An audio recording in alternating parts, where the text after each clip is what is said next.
Praise lord. దేవునికి స్తోత్రం కలుగును గాక. ప్రియమైన దేవుని బిడ్డలారా, ఈ ఉదయకాల సమయంలో ఈ అనుదిన వాగ్దాన కార్యక్రమం ద్వారా ఈ విధముగా మిమ్మల్ని కలుసుకున్నటకు దేవుడు నాకు అనుగ్రహించిన ఈ గొప్ప భాగ్యాన్ని బట్టి ముందుగా దేవాతి దేవునికి కృతజ్ఞతాస్తుతులు చెల్లించి ఉన్నాను. అదేవిధంగా ఈ అనుదిన వాగ్దాన కార్యక్రమాన్ని వీక్షించున్న ఆత్మీయులకు మీ అందరికీ ప్రభువైన యేసుక్రీస్తు నామములో శుభాభివందనాలు తెలియజేస్తూ ఉన్నాను. ప్రియమైన దేవుని బిడ్డలారా, మీ అందరి కొరకు మేము ప్రార్థిస్తూ ఉన్నాం. మా కొరకు, మా పరిచర్య కొరకు మీ ప్రార్థనలో జ్ఞాపకం చేసుకోవాల్సిందిగా ప్రభువైన యేసుక్రీస్తు నామములో మీ అందరినీ కోరుచు ఉన్నాను. ప్రియమైన దేవుని బిడ్డలారా, ఈ దినము ప్రభు మీకు ఇచ్చే వాగ్దానము హోషేయ గ్రంథము 14వ అధ్యాయం 7వ వచనమునై ఉన్నది. ఆ వాగ్దాన వచనాన్ని నేను మీ కొరకు చదువుచూ ఉన్నాను. ప్రార్థనాపూర్వకంగా ఆలకించవలసిందిగా ప్రభువైన యేసుక్రీస్తు నామంలో మీ అందరినీ కోరుచూ ఉన్నాను. ఆ వాగ్దాన వచనము ఈ విధంగా రాయబడి ఉన్నట్లు మనం చూస్తూ ఉంటాం. అతని నీడయందు నివసించేవారు మరలి వత్తురు, ధాన్యం వలె వారు తిరిగి మొలుతురు, ద్రాక్ష చెట్టు వలె వారు వికసింతురు, లెబానోను ద్రాక్షారసము వాసన వలె వారు పరిమళింతురు. హల్లెలూయా, హల్లెలూయా. ప్రియమైన దేవుని బిడ్డలారా, ఈ వాగ్దానాన్ని దేవుడు ఆనాడు ఇశ్రాయేలు ప్రజలకు హోషేయ ప్రవక్త ద్వారా దేవుడిచ్చిన వాగ్దానంగా దేవుని వాక్యంలో మనం చూస్తూ ఉంటాం. సందర్భాన్ని మనం జ్ఞాపకం చేసుకున్నట్లయితే ఇశ్రాయేలు ప్రజలు వారి పాపముల చేత కూలిన స్థితిలో వారు ఉన్నట్లు మనం చూస్తూ ఉంటాం. వారి పాపములే వారి పతనానికి దారి తీశాయి అని మనం దేవుని వాక్యంలో చూస్తాం.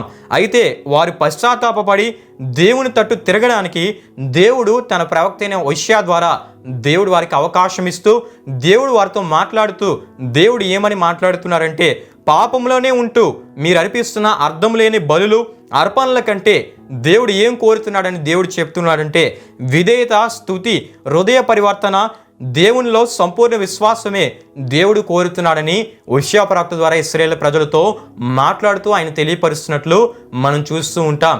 ఈ విధంగా దేవుడు మాట్లాడుతూ, మీరు పశ్చాత్తాపపడి నా వైపునకు మీరు తిరిగితే నేను మీకు వాగ్దాన ఆశీర్వాదాలు అనుగ్రహిస్తానని దేవుడు వాగ్దానం ఇచ్చినట్లు దేవుని వాక్యంలో మనం చూస్తాం. హల్లెలూయా, హల్లెలూయా. దేవుడు ఇచ్చిన వాగ్దానాలుగా ప్రియమైన దేవుని బిడ్డలారా, వాగ్దాన ఆశీర్వాదాలుగా హోషేయ గ్రంథం 14వ అధ్యాయం 4 నుండి 9 వరకు రాయబడిన వాక్య వచనాల్లో మనం చూస్తాం. ఆ వాగ్దానపు ఆశీర్వాదాల్లోనే ఒక ఆశీర్వాదపు వాగ్దాన వచనాన్ని మనం చదువుకోవడం జరిగింది. హోషేయ గ్రంథము 14వ అధ్యాయం 7వ వచనంలో మనం చూస్తూ ఉంటాం. అతని నీడయందు నివసించేవారు మరలి వత్తురు, ధాన్యము వలె వారు తిరిగి మొలుతురు, ద్రాక్ష చెట్టు వలె వారు వికసింతురు, లెబానోను ద్రాక్షారసము వాసన వలె వారు పరిమళింతురు అని దేవుడు వాగ్దానం ఇచ్చినట్లు మనం చూస్తూ ఉంటాం. హల్లెలూయా, హల్లెలూయా. ప్రియమైన దేవుని బిడ్డలారా, ఈ వాగ్దానాన్ని మనం చూస్తున్నప్పుడు దేవుడు మాట్లాడుతూ ఈ వాగ్దానం వచనం ద్వారా దేవుడు ఏం తెలియజేస్తున్నాడంటే, దేవుని కాపుదలను, దేవుడు కలుగు చేసే అభివృద్ధిని, దేవుని ఆశీర్వాదాలని ఈ వాగ్దానం మనకు తెలియజేస్తుంది. దేవుడు అనుగ్రహిస్తానని దేవుడి వాగ్దానం ద్వారా ఇశ్రాయేలు ప్రజలతో మాట్లాడుతూ ఉన్నారు. ప్రియమైన దేవుని బిడ్డలారా, ఈ వాగ్దానం వచనాన్ని వివరంగా మనం చూస్తే, అతని నీడయందు నివసించేవారు మరలి వత్తురు అని మనం చూస్తాం. దీని అర్థం ఏంటంటే, కాపుదల లేక కూలిన స్థితిలో ఉన్న ఇశ్రాయేలు ప్రజలతో దేవుడు మాట్లాడుతూ ఇశ్రాయేలు ప్రజలను పశ్చాత్తాపపడమని, వారు ఎప్పుడైతే మరలా నా వైపునకు తిరుగుతారో మరలా వారికి నేను కాపుదలను అనుగ్రహిస్తాను, అంటే పూర్వపు క్షేమ స్థితిని అనుగ్రహిస్తానని దేవుడి వాగ్దానం ద్వారా వారికి ధైర్యాన్ని అనుగ్రహించారు. హల్లెలూయా, హల్లెలూయా. రెండవదిగా ప్రియమైన దేవుని బిడ్డలారా, ధాన్యం వలె వారు తిరిగి మొలుతురు అని దేవుడు వాగ్దానం ఇచ్చినట్లు మనం చూస్తాం. ధాన్యం వలె తిరిగి విస్తరిస్తారు అని దేవుడు వాగ్దానం ఇస్తూ ఉన్నారు. అంటే ప్రియమైన దేవుని బిడ్డలారా, తిరిగి మొలవకపోవడానికి కారణం ఏంటంటే, తిరిగి మొలవకపోవడానికి కారణం వారు చేసిన పాపములే. ప్రియమైన దేవుని బిడ్డలారా, మొలవలేని స్థితిలో, అభివృద్ధి లేని స్థితిలో, విస్తరణ లేని స్థితిలో వారిని ఉంచింది వారి పాపమే.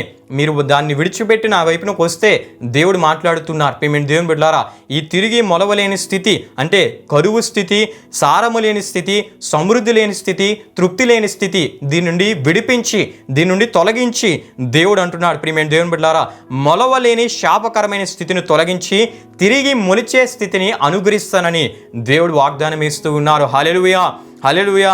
అంటే ప్రియమైన దేవుని బిడ్డలారా, తిరిగి ఆరోగ్యపరంగా, ఆర్థిక పరంగా, మానసికంగా, ఆధ్యాత్మికంగా మొలిచే స్థితిని అనుగ్రహిస్తానని దేవుడు వాగ్దానం ఇచ్చారు. అంటే మరలా తిరిగి మంచి ఆరోగ్యకరమైన స్థితిని, మంచి ఆధ్యాత్మికకరమైన స్థితిని, మంచి ఆర్థిక క్షేమాన్ని, మానసిక నెమ్మది, ధైర్యాన్ని, ఆధ్యాత్మిక నూతనత్వమును, ఆధ్యాత్మిక స్థితిలో ఆశీర్వాదాన్ని తిరిగి ఇస్తానని దేవుడు వాగ్దానం ఇచ్చారు. తిరిగి మొలిచే స్థితిని అనుగ్రహిస్తానని దేవుడు వాగ్దానం ఇచ్చారు. హల్లెలూయా, హల్లెలూయా.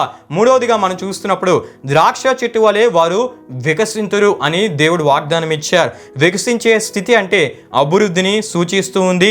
దేవుడు వారిని విడిచిపెట్టక దేవుని మార్గంలో వారిని నడిపిస్తూ దేవుని మార్గంలో వారిని నాటే స్థితిని సూచిస్తూ ఉంది. ఫలాభివృద్ధిని సూచిస్తూ ఉంది.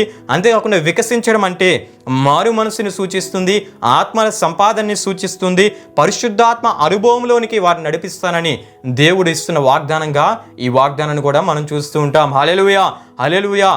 ప్రియమైన దేవుని బిడ్డ, ద్రాక్ష చెట్టు వలె వికసిస్తారు, వికసించే స్థితిని కూడా అనుగ్రహిస్తానని దేవుడు వాగ్దానం ఇచ్చారు. చివరగా ప్రియమైన దేవుని బిడ్డలారా, లెబానోను ద్రాక్ష రసము వాసన వలె వారు పరిమళింతురు అని దేవుడు వాగ్దానం ఇచ్చినట్లు మనం చూస్తాం. అంటే లెబానోను ద్రాక్షారసము వాసన ఎలా అయితే పరిమళిస్తూ అనేకులు ఆ సువాసనను ఆస్వాదిస్తూ సంతోషిస్తూ ఉంటారో, అదే రీతిగా ఇశ్రాయేలీయులు దేవుని తట్టు తిరిగి పశ్చాత్తాపపడితే మరలా అనేకులకు ఆశీర్వాదకరంగా, అనేకులకు దీవెనకరంగా దేవుడు వారిని మారుస్తానని దేవుడు వాగ్దానం ద్వారా మాట్లాడుతూ ఉన్నారు. హల్లెలూయా, హల్లెలూయా. ప్రియమైన దేవుని బిడ్డలారా, ఉదయకాల సమయంలో దేవుడి వాగ్దానం ద్వారా మనందరితో మాట్లాడుతూ ఉన్నారు. ప్రియమైన దేవుని బిడ్డలారా, ఎప్పుడైతే ఈ వాగ్దానం వీక్షిస్తున్న మీ అందరితో దేవుడు మాట్లాడుతున్నారు. మీ పాపముల విషయమై ఎప్పుడైతే మీరు దేవుని సన్నిధిలో పశ్చాత్తాపపడి దేవుని తట్టు తిరుగుతారో దేవుడు అంటున్నాడు, ప్రియమైన దేవుని బిడ్డలారా, దేవుడు మీ పాపముల ద్వారా మీరు కూలిన స్థితి నుండి విడిపిస్తానని వాగ్దానం ఇస్తూ ఉన్నారు. మీ పాపముల ద్వారా అనారోగ్యంలో కూలిపోయారేమో, అప్పుల్లో కూలిపోయారేమో, అవమానాల్లో కూలిపోయారేమో, ఎటూ తోచలేని మార్గంలో కూలిపోయారేమో, అశాంతిలో కూలిపోయారేమో, అసమాధానంలో కూలిపోయారేమో, ఆత్మీయతలో కూలిపోయిన స్థితిలో ఉన్నారేమో, పశ్చాత్తాపపడి దేవుని తట్టు తిరిగితే, పశ్చాత్తాపపడి దేవుని వైపు తిరిగితే దేవుడు అంటున్నాడు, తిరిగి ఆయన కాపుదలను అనుగ్రహిస్తానని, తిరిగి ఆరోగ్యాన్ని అనుగ్రహిస్తానని, తిరిగి ఆర్థిక క్షేమాన్ని అనుగ్రహిస్తానని, తిరిగి ఆధ్యాత్మిక ఆరోగ్యాన్ని దయచేస్తానని, ఫలాభివృద్ధిని కలుగజేస్తానని, అనేకులకు ఆశీర్వాదకరమైన స్థితిలో మిమ్మల్ని ఉంచుతానని దేవుడు వాగ్దానం ఇస్తూ ఉన్నారు. హల్లెలూయా, హల్లెలూయా. గనుక ప్రియమైన దేవుని బిడ్డలారా, ఇంకా పాపంలోనే ఉంటే ఎటువంటి ఆశీర్వాదం దేవుని ద్వారా మనం పొందుకోలేం. ఎందుకంటే దేవుని ఆశీర్వాదాన్ని మనం పొందకుండా చేసేదే పాపమై ఉన్నది. గనుక ఇశ్రాయేలు ప్రజలకు దేవుడు అదే మాట్లాడుతున్నారు, మీరు ఆశీర్వదింపబడకపోవడానికి కారణము మీ పాపమే, మీరు కూలిపోయిన స్థితికి కారణం మీ పాపమే. గనుక దాని విషయం మీరు పశ్చాత్తాపపడి నా వైపున తిరగండి, నేను మిమ్మల్ని ఆశీర్వదిస్తానని దేవుడు వాగ్దానం ఇచ్చారు. ఇదే మాట ద్వారా దేవుడు మీ అందరితో మాట్లాడుతూ ఉన్నారు. పాపంలోనే ఉంటే మీరు ఎటువంటి ఆశీర్వాదాన్ని పొందుకోలేరని దేవుడు మాట్లాడుతున్నారు. మీ పాపముల విషయమై మీరు పశ్చాత్తాపపడితే, మీరు దేవుని వైపు తిరిగితే దేవుడు అంటున్నాడు, మరలా అద్భుతమైన కాపుదలను అనుగ్రహిస్తానని, ధాన్యం వలె తిరిగి మొలిచే స్థితిని అనుగ్రహిస్తానని, ద్రాక్ష చెట్టు వలె వికసించే స్థితిని అనుగ్రహిస్తానని, లెబానోను ద్రాక్ష రసము వాసన వలె తిరిగి పరిమళించే స్థితిని, అంటే ఇటువంటి ఆశీర్వాదకరమైన స్థితిలో ఉంచుతానని దేవుడు వాగ్దానం ఇస్తూ ఉన్నాడు. గనుక ప్రియమైన దేవుని బిడ్డలారా, దేవుడు కోరుతున్న ఇటువంటి ఆత్మీయతను కలిగి దేవుని ద్వారా ఈ వాగ్దాన దీవెనలను మీ అందరూ పొందాలని ప్రభు సేవకునిగా కోరుతూ ఈ వాగ్దానాన్ని నేను ముగిస్తూ ఉన్నాను. ప్రియమైన దేవుని బిడ్డలారా, ఈ వాగ్దానాన్ని ప్రభు మీ అందరి పట్ల నెరవేర్చునుగాక. ఆమేన్. ప్రియమైన దేవుని బిడ్డలారా, ముగింపు ప్రార్థనతో ఈ వాగ్దాన కార్యక్రమాన్ని మనం ముగించుకుందాం, ప్రార్థన చేసుకుందాం. మహిమా స్వరూపైన మా ప్రభువా, జీవాధిపతి అయిన యేసయ్య, నీ ఘనమైన నామమునకు మహిమ ఘనత ప్రభావములు చెల్లిస్తున్నాం తండ్రి. ఈ ఉదయకాల సమయంలో చక్కటి వాగ్దానం ద్వారా మీరు మాతో మాట్లాడిన విధానాన్ని బట్టి నీకు స్తుతులు చెల్లిస్తున్నాం తండ్రి. ఈ వాగ్దానాన్ని వీక్షించిన ప్రతి ఒక్కరు మీరు దీవించండి, ఆశీర్వదించండి. నీవు కోరే ఆత్మీయతలోకి వచ్చినప్పుడు దేవా అద్భుతమైన కాపుదలను అనుగ్రహిస్తానని, ధాన్యం వలె తిరిగి మొలిచే స్థితిని, ద్రాక్ష చెట్టు వలె వికసించే స్థితిని, ద్రాక్ష రసము వాసన వలె పరిమళించే స్థితిని, ఇటువంటి ఆశీర్వాదకరమైన స్థితిలో ఉంచుతానని వాగ్దానం ఇచ్చిన గొప్ప దేవానికి స్తుతులు చెల్లిస్తున్నాం. వీక్షించిన ప్రతి ఒక్కరు జీవితాల్లో ఇటువంటి వాగ్దానం నెరవేర్పును వారు చూచినట్లు నీ ఆత్మ కార్యాలు జరిగించండి. దేవ వాగ్దానం వీక్షించే ప్రతి ఒక్కరు మీరు జ్ఞాపకం చేసుకోండి. వారి ప్రయాణాల్లో ప్రయత్నాల్లో మీరు తోడుగా నడిపించండి. అనేక మంది దేవ ఎగ్జామ్స్ ప్రిపరేషన్లో ఉన్నారు, ఎగ్జామ్స్ రాస్తున్నారు, వారికి మీ సహాయాన్ని అనుగ్రహించండి. చక్కటి జ్ఞానాన్ని, జ్ఞాపక శక్తిని మీరు అనుగ్రహించండి. అద్భుత విజయాన్ని మీరు అనుగ్రహించండి. రాస్తున్న ప్రతి బిడ్డకి మీరు తోడుగా నడిపించండి. వారు రాస్తున్న స్థలంలో నీ కృపను తోడుగా ఉంచి నడిపించి అద్భుతంగా రాయటకు మీరు సహాయం చేయండి. అదేవిధంగా రాసి రిజల్ట్స్ గురించి ఎదురు చూస్తున్న అనేక మంది యవన బిడ్డలను మీరు జ్ఞాపకం చేసుకొని వారికి రిజల్ట్స్ అద్భుతంగా రాగలిగినట్లు మీరు సహాయం చేయండి. ఉద్యోగాల కొరకు ప్రయత్నిస్తున్న వారి జీవితాల్లో ఉద్యోగాల విషయం మేలు చేయండి. వివాహ ప్రయత్నాలు చేస్తున్న వారి జీవితాల్లో అటువంటి కార్యాలు కూడా ఘనమైన కార్యాలు మీరే జరిగించమని వేడుకుంటూ దేవా మరొకసారి ఈ వాగ్దాన కార్యక్రమం ద్వారా నీ నామమునికే మహిమ ఘనత ప్రభావములు తెచ్చుకోమని యేసు పరిశుద్ధ నామంలో అడిగి వేడుకుంటున్నాము తండ్రి. ఆమేన్. యేసు రక్తమే జయం, ప్రవేశ రక్తమే జయం, ప్రవేశ రక్తం సంపూర్ణమైనది, అపవాది క్రియలకు అంత నాశనం కలుగును గాక. ఆమేన్. ప్రభు మిమ్మును మీ కుటుంబములను నూరంతలుగా ఆశీర్వదించునుగాక. ఆమేన్.